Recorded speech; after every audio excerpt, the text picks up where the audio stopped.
noite a todos, que Jesus possa nos inspirar mais uma vez, que as palavras do Evangelho possam, como disse a Neuzinha, cair como essas sementes maravilhosas em nosso coração.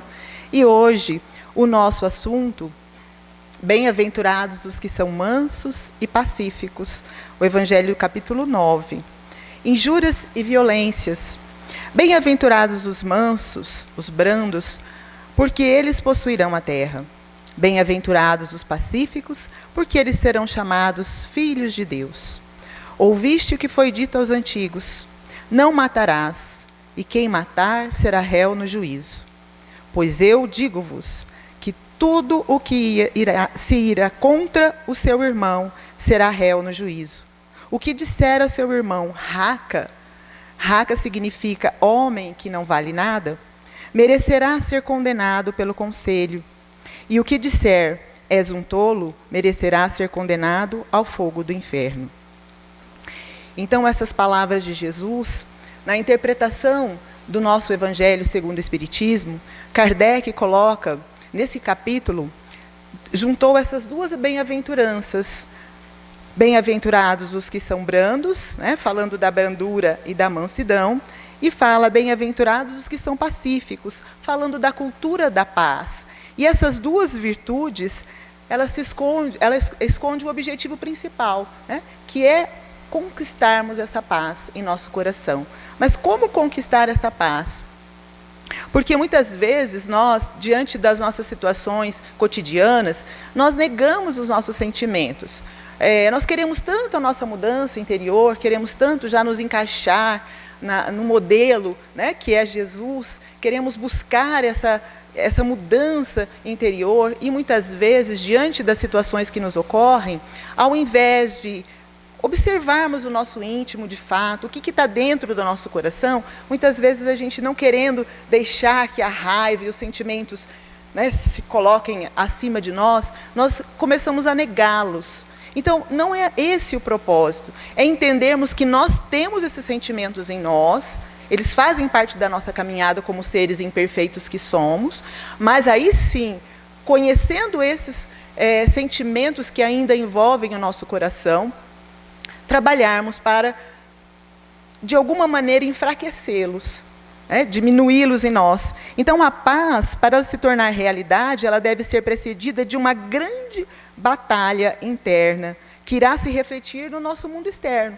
Então, o que acontece? Quando nós estamos fazendo o bom combate, como nos diz o apóstolo Paulo, e o maior inimigo de nós somos nós mesmos, então esse bom combate é que faz toda a diferença. Quando nós estamos realmente compreendendo que ainda trazemos em nós esses sentimentos inferiores, não negando, mas reconhecendo que sim, somos ainda irritáveis, ainda temos a raiva, ainda deixamos o orgulho falar alto no nosso coração. E com isso, com esse reconhecimento e também, vamos dizer assim, esse autoconhecimento de nós mesmos, nós vamos conseguindo combater essas imperfeições, esses defeitos que trazemos. Só assim a gente vai realmente fazer esse trabalho. Agora, se eu negar e dizer, não, eu já sou espírita, eu não tenho essas imperfeições, é claro que eu não vou conseguir combatê-las, eu vou camuflá-las cada vez mais. E quando eu camuflo, o que vai acontecer?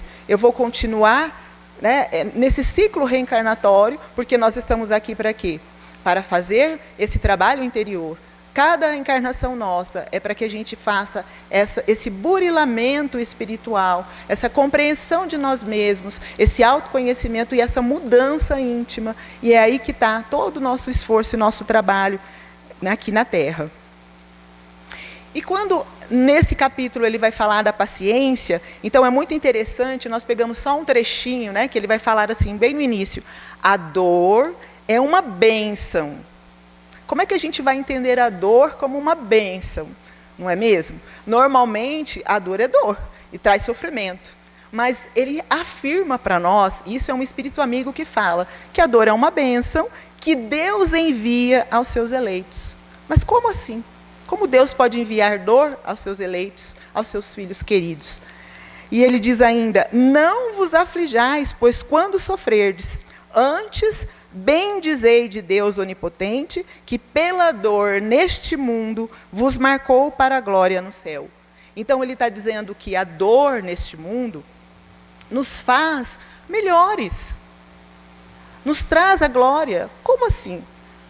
A gente vai entender dessa forma, né? Por isso que é tão importante a gente ver tudo pelo ângulo, o ponto de vista espiritual. Quando a gente entende por esse ângulo, a gente começa a entender melhor as palavras de Jesus e também os ensinamentos do Evangelho, mostrando que a dor, sim, ela é necessária para a nossa evolução, porém, quando nós conhecemos o motivo dessa dor, entendemos os porquês, as causas, nós vamos buscar realmente exercitar essa paciência.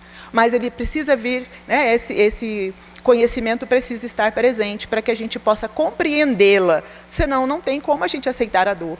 Aí a gente não vai entender e ainda maldizer a Deus pelas dificuldades que passamos. Aí, assim, nós vamos gerar sofrimento, né? E não entendimento, e não, muitas vezes, construção da nossa vida, reparação das nossas faltas, porque nós estamos aqui para reparar as faltas que cometemos. Então, a dor, ela vai ser essa bênção divina como uma educadora, não como uma função punitiva, o que é mais importante. E, diante disso, exercitar a paciência é importante, porque ela está relacionada diretamente com a nossa ansiedade.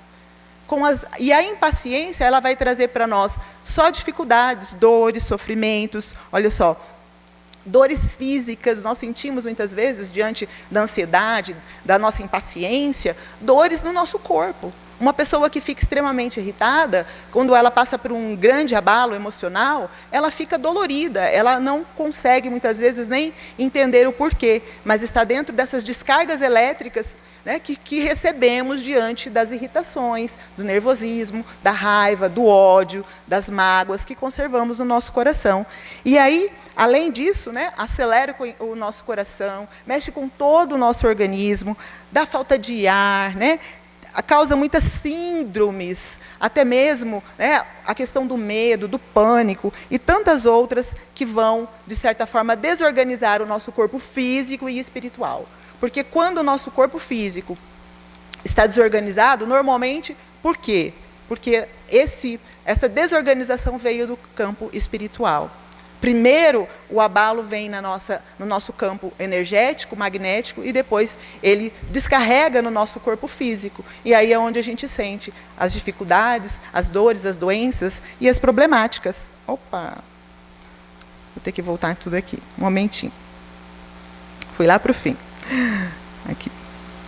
Então, nesse sentido, ligada à necessidade, muitas vezes, que nós temos, né, nós temos ainda uma grande dificuldade no nosso dia a dia de ter que controlar todas as coisas e tudo. Então, tudo tem que estar sob o nosso controle. Se alguma coisa não sai como a gente desejava, né, a gente se irrita mais ainda. Então, essa necessidade de controle, é como se tudo que tivesse que acontecer na nossa vida tinha que obedecer aquele planejamento que eu fiz naquele momento, e de repente as coisas não saem como nós queríamos, nós nos irritamos, nós ficamos tão abalados e ficamos ainda com maior impaciência. E quando isso acontece? Quando nós não aceitamos as coisas da vida, as situações cotidianas, as pessoas que estão à nossa volta, os problemas que advêm das situações, porque nossa vida, eu sempre gosto de pensar isso comigo mesma, a nossa vida sempre esbarra na vida do outro, sempre. Não tem uma decisão que nós tomemos que, de alguma maneira, não impacta a vida de alguém, né? Não dê um resultado positivo ou negativo na vida de outra pessoa. E o mesmo acontece com as escolhas dos outros. Quando alguém faz uma escolha, muitas vezes a gente também é impactado por essas escolhas. Então, nós também somos, de certa forma, envolvidos nas situações das outras criaturas. E nós não controlamos determinadas coisas. Então, quando a gente começa a ter essa noção, essa compreensão que a gente não controla as coisas que acontecem em nossa volta, que a vida está em ciclos e que nós precisamos aceitar as coisas que acontecem, vai facilitar a nossa vida, o nosso dia. E não querermos ser, né, o dono da verdade, o dono daquela situação, porque nós vamos sofrer mais. É como nadar contra as ondas do mar. Alguém já tentou nadar? Eu não sei nadar, mas quem sabe nadar, já tentou nadar contra a onda do mar? É muito difícil. Você não vai dar conta. Você vai ficar de uma tal forma cansado e esgotado que você vai desistir. E não é esse o propósito da nossa encarnação. Nós não podemos desistir. Nós temos que persistir. Aconteça o que acontecer, seja o que for, dentro desse processo nós temos que retomar, recomeçar, refazer, reparar, solucionar, buscar tudo o que a gente precise para que a gente continue nesse marzão aí que é a vida. E a paciência, o que ela significa então? Ela vai significar, olha só, a palavra paciência pode ser a junção de duas outras palavrinhas, paz mais ciência. Então, se a gente vê aí, paz, ciência. Paz é geralmente definida como um estado de calma ou tranquilidade, uma ausência de perturbações ou agitação. Derivado do latim passem, absentia belli, pode referir-se à ausência de violência ou guerra. Então, a paz significa tudo isso. E a ciência, A ciência, em sentido amplo, do latim scientia, significando conhecimento, refere-se a qualquer conhecimento ou prática sistemática. Então, nós podemos dizer que a paciência é a ciência da paz, essa compreensão maior diante das tribulações e dificuldades. E no Evangelho, eu acho impressionante esse trecho que fala da obediência e resignação, porque ele vai dizer assim, olha, a obediência é o consentimento da razão. Então, quando nós obedecemos, nós estamos consentindo com a nossa razão.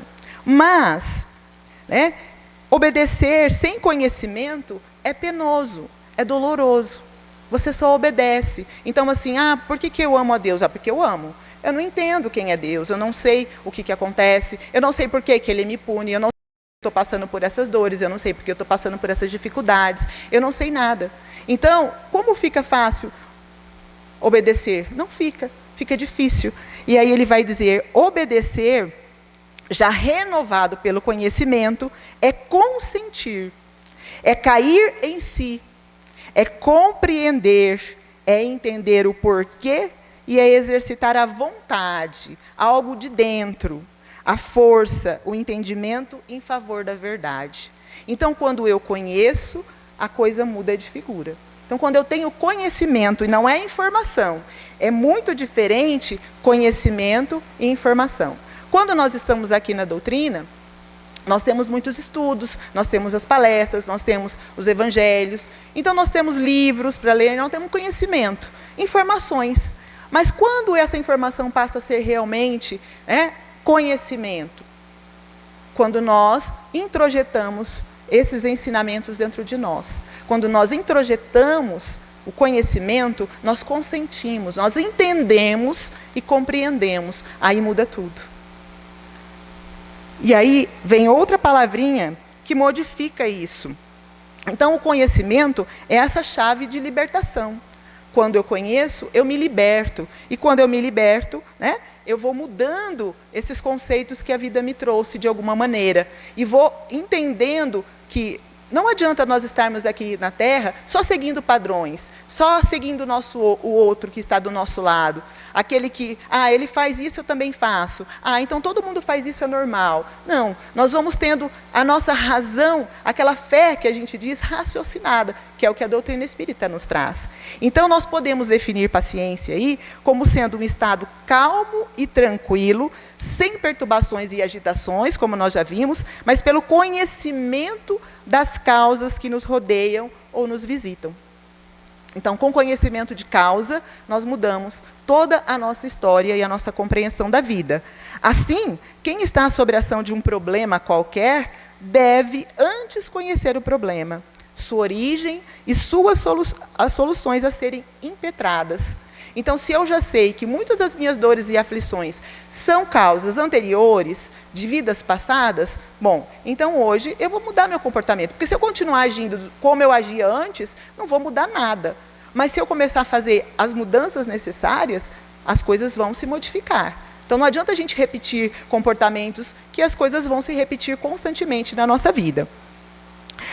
Para isso, terá que ter paciência, ou seja, agir num estado calmo e tranquilo, sem perturbações e agitações. Então, a gente precisa fazer um silêncio interior, acalmar a nossa mente também, até mesmo para que possamos sentir a sintonia do alto, a inspiração dos nossos amigos espirituais, que tantas vezes tentam nos ajudar, nos mostrando soluções, nos ajudando a ter calma, né, nos ajudando a ter ali aquele revigor, aquele revigoramento que precisamos diante das dificuldades. Porque quando eu sei que as causas são anteriores, tudo bem, eu não tenho muito como lembrar daquilo que eu fiz lá atrás. Mas e quando as causas são agora, atuais? As causas atuais das aflições, né? Pegando lá o capítulo 5. Quando elas são atuais, muitas vezes eu não percebo, porque eu tenho comportamentos repetitivos que mudam, que às vezes eu só mascaro, mas não encaro. Quando eu não encaro também esses comportamentos, eu continuo tendo as mesmas dificuldades e os mesmos problemas. Então, fazer esse autoconhecimento realmente é imprescindível para a nossa caminhada. Sem isso, nós não vamos sair do lugar. Nós vamos continuar sempre no mesmo padrão de repetição. E aí ele vai dizer, isto pelo conhecimento prévio das causas que nos rodeiam ou nos visitam. Então, quando a gente vai conhecendo, né, buscando conhecer melhor essas causas que estão nos visitando e entendendo quais são os processos que estão vindo junto, nós vamos tentando melhorar as nossas condições, né, fazer esse trabalho íntimo tão importante na nossa caminhada. Olha, e essa figurinha, ela mostra para a gente aí uma coisa muito importante, né? Olha, reclamar ou desistir não resolve problemas. Então, quanto mais a gente ficar reclamando, as coisas vão continuar do mesmo jeito. Não vai resolver nada, né? Da mesma maneira que a gente desistir, a gente só está deixando a situação do jeito que ela está, ou até piorando em determinadas situações. Então, o que acontece? Viver é desatar os nós. E como vamos desatar os nós? Através desse conhecimento, através do nosso esforço cada vez maior, dessa vontade, que é a chama propulsora. No Livro dos Espíritos, ele vai dizer que o que nos atrapalha é a preguiça. Ele fala claramente isso. A preguiça ainda é uma das grandes dificuldades da nossa caminhada. Muitas vezes nós não temos disciplina suficiente para sair daquela mesmice que nos colocamos, para mudar a nossa própria condição. Porque nós só podemos mudar a nós mesmos, nós não podemos modificar o outro. Nós podemos fazer transformações importantes dentro do nosso coração, do nosso dia a dia, da nossa vida. Mas isso também impacta, como nós já falamos, a vida de outras criaturas. Eles podem não mudar, porque nós queremos que eles mudem, mas as nossas mudanças podem fazer diferença na vida da outra criatura. Ela pode se sentir estimulada, envolvida, aquecida, acolhida pelas nossas modificações. E isso também vai fazer com que ela se estimule a mudar. Então, nós, de alguma forma, também nos transformamos em agentes de mudança do outro, mas não à força, mas com o poder também da nossa própria transformação. E aí essa palavrinha aqui é uma das que mais pega, né, quando a gente fala na questão da resignação. Porque quando ele diz lá, né, que a obediência, o consentimento da razão, ele diz que a resignação ela é o consentimento do coração. Então é quando o coração já entendeu, já compreendeu, já sabe o que está, né, acontecendo, e ele se resigna, ou seja, ele aceita, né, a situação. Então, através do conhecimento e entendimento, surge a resignação. A aceitação da problemática da vida, das problemáticas que acontecem no nosso dia a dia, porque não são poucas, cada um tem o seu quinhão, cada um tem o seu fardo para carregar. Às vezes o meu fardo é diferente do fardo do outro, mas não deixa de ser fardos que todos nós temos que levar, cada um com o seu, né? Cada um carrega a sua cruz. Sem, no entanto, ficarmos passivos ou inertes, o que é mais importante. Porque essa passividade ou essa inércia é cruzar os braços diante das dificuldades. E não é isso que devemos fazer de maneira alguma. É lutar para que a gente encontre soluções. Se eu estou passando por alguma dificuldade, eu tenho que buscar a solução e não ficar esperando que ela caia do céu. Então, tem a palavra de Jesus, né? Ajuda-te e o céu te ajudará. Então, é outra forma da gente entender que ficar de braços cruzados não vai também resolver as nossas situações. Sem nos revoltarmos contra as situações que são necessárias ao nosso crescimento. Porque se nós entendemos aqui, na doutrina, que todas as situações, e nós vimos lá que a dor é uma bênção e que ela vem para o nosso crescimento, muda tudo. Então, essa aceitação dessa dor faz com que ela não seja uma dor sofrimento, mas uma dor evolução. A dor evolução que nos impulsiona para caminharmos seguramente dentro da nossa vida aqui na Terra. Então, o fardo vai se tornar leve. E o fardo com Jesus é leve, porque é Ele que nos traz esse entendimento da vida. Conquistando, assim, a brandura, a mansidão, a calma, a paciência, por sabermos que o Pai, num acréscimo de sua misericórdia, nos dá a oportunidade de rever nossas próprias posições. Então, o Pai, constantemente, Ele faz um acréscimo na nossa vida, um acréscimo de misericórdia. Porque mesmo quando o filho está ali reclamando, maldizendo, dizendo que ele esqueceu dele, o pai não trabalha o tempo todo. Ele não se deixa levar pelas palavras de rebeldia desse filho, nem revolta. Ele sabe que o filho está a caminho. Ele nos conhece, cada um de nós, sabe de cada dor, de cada sofrimento, de cada criatura. Deus sabe de todas as nossas dificuldades, com toda certeza. Porque Ele está aqui dentro de cada um. Então, nisso, Ele dá a oportunidade, com esse acréscimo de misericórdia, para a gente rever as nossas posições, as nossas mudanças interiores aí. E a dinâmica da vida espiritual é a evolução do espírito através da reencarnação. Então, cada oportunidade nossa aqui é para crescimento. Não há punição ou castigo. Nós temos que lembrar disso. Se as dores estão vindo, é porque a gente precisa ainda aprender alguma coisa com elas. Tem lições que nós não estamos conseguindo compreender, não estamos tirando ainda proveito. Nós reclamamos e não enxergamos o que está acontecendo. Enquanto nós estamos reclamando, nós vamos perdendo as oportunidades de mudar. Então, muito menos repreensão. Deus também não está nos repreendendo em nenhum momento. Ele só quer que nós enxergamos, que tenhamos olhos de ver, ouvidos de ouvir as situações que estão nos ocorrendo.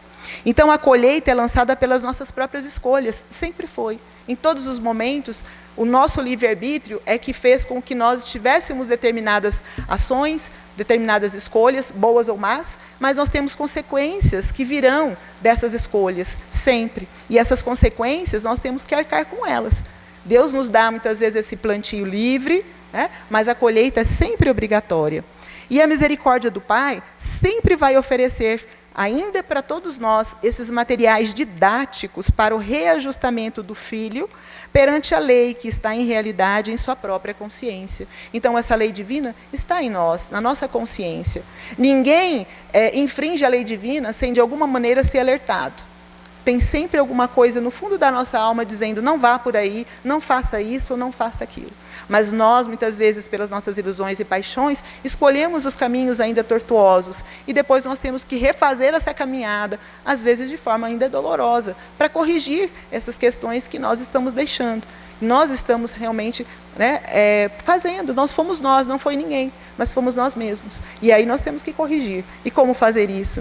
Com suor, com luta, às vezes com lágrimas, mas essas lágrimas serão benditas, porque farão com que o Espírito, que é o ser inteligente, o ser eterno, saia vitorioso dessa jornada. É isso que vai fazer a diferença para nós. E nós temos uma parábola que eu falo que ela é fantástica. Eu sou apaixonada por essa parábola do filho pródigo. E ela tem uma simbologia maravilhosa que nos fala muito dessa questão do cair em si, do despertamento espiritual, das questões desses dois filhos serem comparados. Então, vamos analisar aqui juntos para a gente perceber o quanto de ensinamento que essa parábola, interpretada a fundo, ela nos traz. Olha só.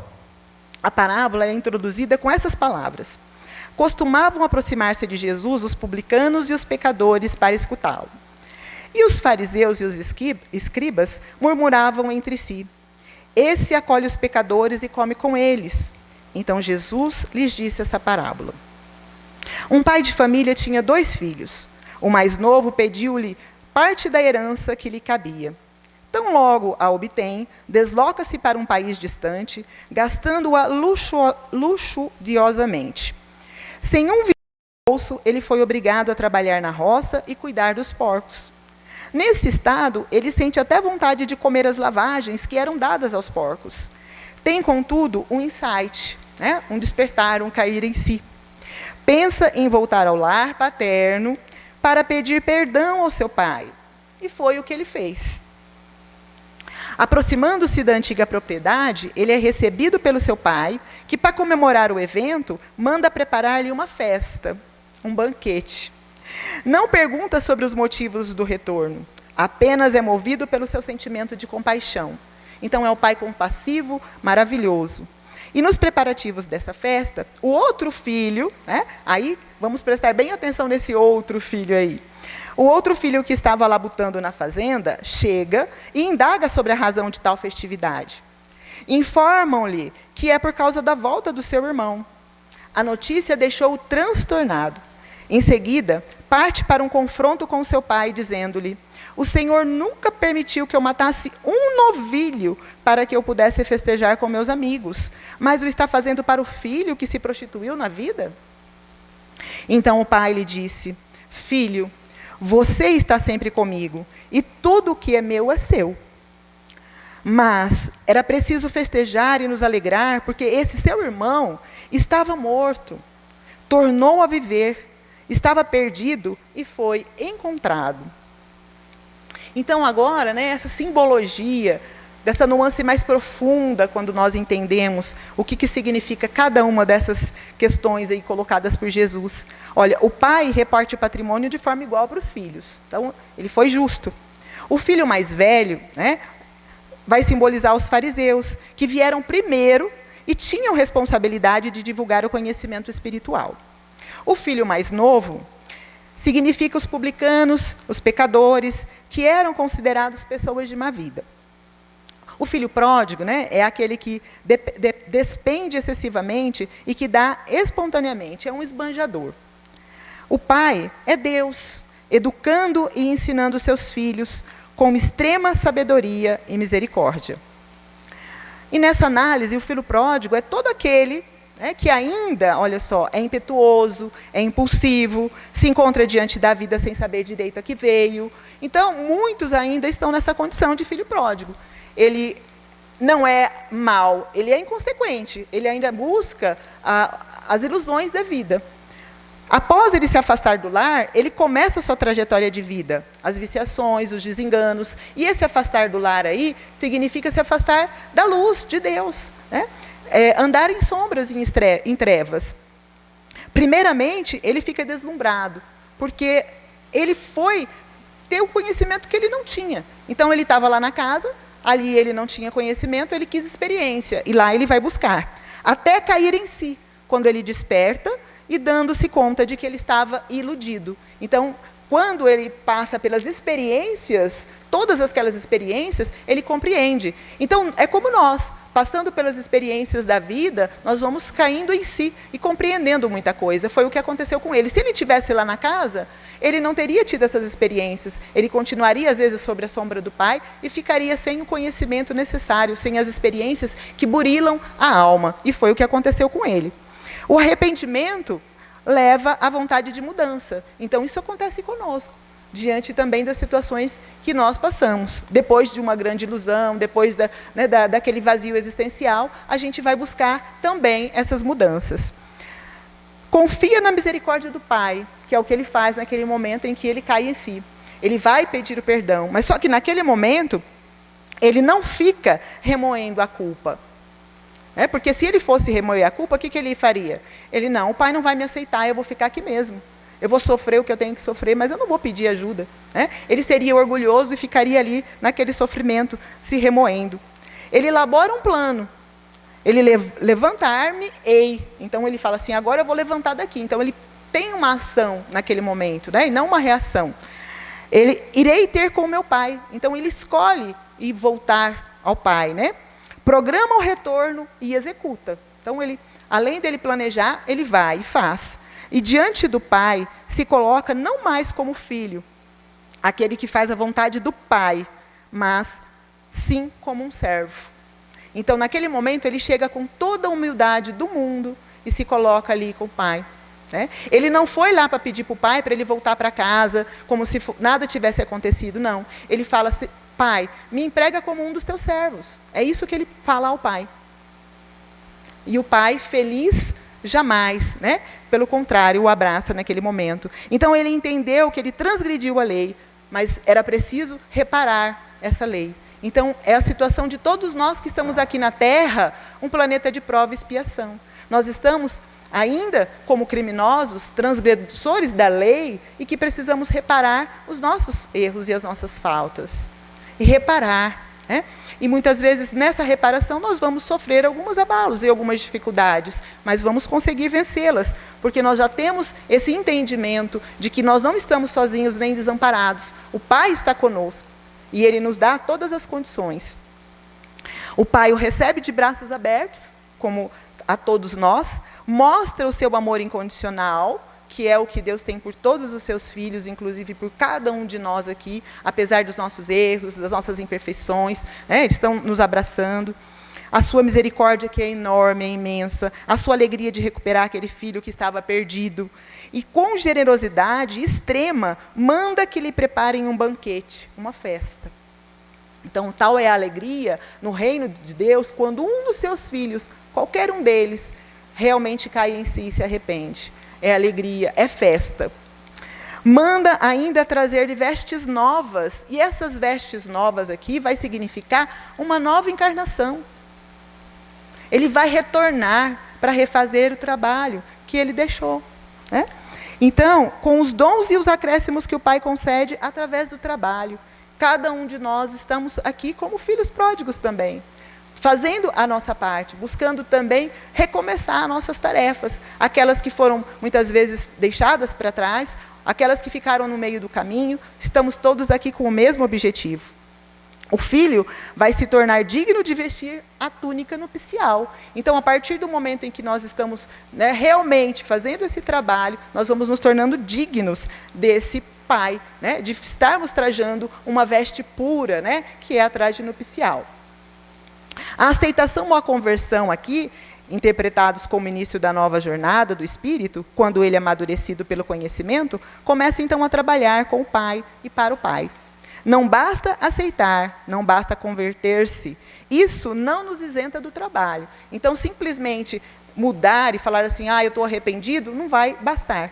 O que vamos ter que fazer? Olha só, temos que ter um trabalho de renovação, né? De disciplina, da vontade, o trabalho da renúncia, o trabalho do devotamento, trabalho com consciência e amor. Então, nós vamos ter que realmente, né, lutar contra todas as nossas situações inferiores, com muita tranquilidade, com muito entendimento, com muita compreensão, o que a doutrina nos traz, não é? Porque se não fosse essa doutrina que nos esclarece, né, a compreensão, uma fé raciocinada, talvez nós não estaríamos aqui persistindo na nossa caminhada. Muitas vezes teríamos desistido. Se não fosse buscarmos, muitas vezes, esse entendimento, porque às vezes a gente chega aqui num momento de extrema dor, quando a gente já procurou soluções em vários lugares e não conseguimos. E aí aqui abre-se um novo horizonte. Mas nem todos estão preparados para essa mudança tão radical, né? Então, é natural que também nós tenhamos assim um processo, às vezes, vagaroso, natural, né? Que a gente, às vezes, não seja tão rápido como tantos outros que a gente viu na história do cristianismo, de repente ter uma transformação imediata, porque eles já estavam como irmãos mais velhos, provavelmente. Nós ainda somos os irmãos caçulas, que estamos ainda com as dificuldades maiores, então não nos desanimemos, pelo contrário, vamos continuar firmes sempre. Porque, olha, esse filho mais velho vai mostrar para a gente exatamente o que nós estávamos querendo aqui rever e pensar bem, né? A propósito, olha, é o filho egoísta, é o filho orgulhoso, né? É o filho censor, que repreende o outro, que se coloca como dono da verdade, é vaidoso por se achar bom, né? É o filho estagnado, que embora não abandone o pai, ele vai permanecer estagnado ali, ele não saiu do lugar. Ele ficou ali com o pai, porém, não houve transformação desse filho, ele não foi para as experiências, ele não foi para o embate. E quando nós não vamos para o embate, não há mudança. É aí que está o trabalho realmente da dor, a dor educadora, a dor evolução. Então, é a postura do fariseu, que é acomodado, né, cuidando dos próprios interesses. Ainda se coloca como que julga o outro, massacrando os que o pai convida para os festins de núpcias. Então, enquanto nós tivermos essa posição, mesmo estando dentro da doutrina espírita, muitas vezes a gente pode estar nessa posição desse filho mais velho, que só critica o outro faz alguma coisa, a gente fica olhando e não está olhando para dentro de si. Porque o trabalho nosso aqui não é olhar o que o outro está fazendo, mas é o que nós estamos fazendo. Então, esse filho mais velho, ele simboliza justamente aquele filho que não compreendeu. Ele está dentro de um lugar, ele está dentro de uma doutrina, ele está dentro de uma religião, ele está dentro do cristianismo, mas o cristianismo não está nele, Jesus não está com ele, não é? Ele não está entendendo aquilo que precisa ser feito. Não basta a gente estar no lugar, a gente precisa realmente entender o porquê de todas as coisas. Esse conhecimento libertador que nós tanto falamos aí. Então, o traje nupcial, todos podemos usá-lo a partir do momento que despertamos para a realidade da vida espiritual, aceitando, obedecendo resignados e respondendo ao chamado do Pai, usando os potenciais que nos concede, transformando o nosso interior, voltando para casa, que é a verdadeira casa, o verdadeiro lar, o reino de Deus dentro de nós. Aí nós estamos realmente caindo em si e fazendo a nossa parte, interiorizando os ensinamentos do Evangelho, estaremos aptos a trabalhar na vinha do Senhor. Aí sim, nós somos trabalhadores fiéis, né, os da última hora.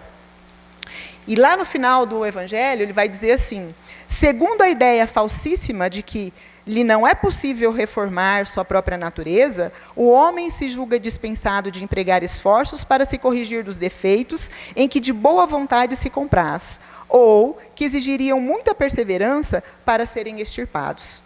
Não vos mostra a experiência, a vós espíritas, até onde é capaz de ir o poder da vontade, pelas transformações verdadeiramente miraculosas que se operam sobre as vossas vistas?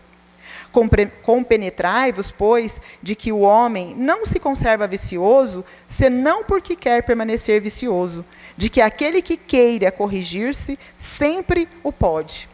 Então, está bem no finalzinho desse capítulo, mostrando para nós que nós só nos tornamos viciosos se quisermos. Se nós queremos modificar em nós essas questões, nós temos toda a condição, com vontade, com disciplina, com esse conhecimento que nos transforma, que nos revigora, que nos refaz, que nos dá a possibilidade. E mesmo, olha só, diante de todas as nossas imperfeições e dificuldades, o Pai está nos esperando de braços abertos. Ele não importa, né? O amor dele é incondicional para todos nós, e nós estamos sendo convidados a fazer esse trabalho sempre. Né? Não é só aqui no momento em que nós estamos aqui reunidos, mas todos os dias um pouquinho, esse trabalho sendo feito, com certeza vai fazer com que o Pai, né, esteja conosco o tempo todo. E Ele está sempre nos esperando. Então, o convite de Deus, né, para nós é esse, né? Nos esperar ali de braços abertos. Então, que sejamos abraçados por esse Pai, né? Todos nós somos muito bem-vindos nesse abraço e, com certeza, nos acolhemos nele com muito amor, com muito carinho. Imaginem-se nesse momento abraçados por Deus, esse Pai de amor e bondade. Todos nós, né? Muito obrigada.